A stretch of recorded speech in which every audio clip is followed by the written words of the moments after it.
1772 में माधवराव पेशवा की मौत के बाद उनके भाई नारायणराव मराठा साम्राज्य के पेशवा बनाए गए। नारायणराव 1772 नवंबर को मराठा साम्राज्य के 5वें पेशवा बने और अगस्त 1773 में महल में उनके रक्षकों ने हत्या कर दी।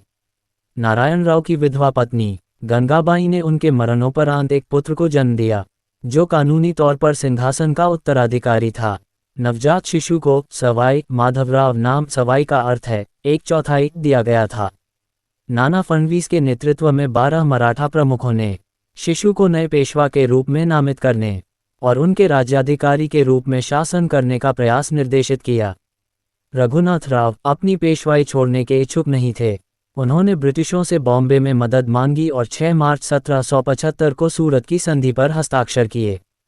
संधि के अनुसार रघुनाथ राव ने सालसेट और बेसिन के क्षेत्रों को ब्रिटिशों के साथ सौंप दिया और सूरत और भरूच जिलों से मिले राजस्व में कुछ हिस्सा भी दे दिया। बदले में अंग्रेजों ने रघुनाथ राव को 2500 सैनिक प्रदान करने का वादा किया। ब्रिटिश कलकत्ता परिषद ने सूरत की संधि की निंदा की और कर्नल अपटॉन को पुणे भेजकर रीजेंसी के साथ एक नई संधि बनाने का निर्देश दिया गया। सूरत की संधि को बर्खास्त कर पुरंदर की संधि 1 मार्च 1776 की घोषणा की गई, जिसमें रघुनाथ राव को पेशवा का दावा छोड़कर पेंशन देने का वादा किया गया। लेकिन सालसेट और भरूच जिलों के राजस्व पर ब्रिटिशों का कब्जा बनाए रखा गया। बॉम्बे सरकार ने इस नई संधि को खारिज कर दिया और रघुनाथ राव को शरण दी।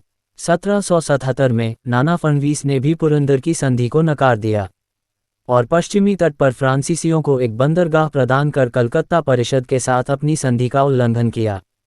अंग्रेजों ने दबाव बनाने के लिए पुणे की और सैनिकों का एक बल भेज दिया।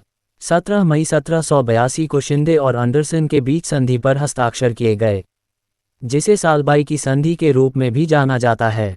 जून 1782 में हेस्टिंग्स द्वारा और फरवरी 1783 में नाना फडणवीस द्वारा संधि को अनुमोदित किया गया। संधि के साथ ही पहला आंग्ल मराठा युद्ध समाप्त हो गया। ऐसी ही और जानकारी के लिए हमारे चैनल को सब्सक्राइब करें।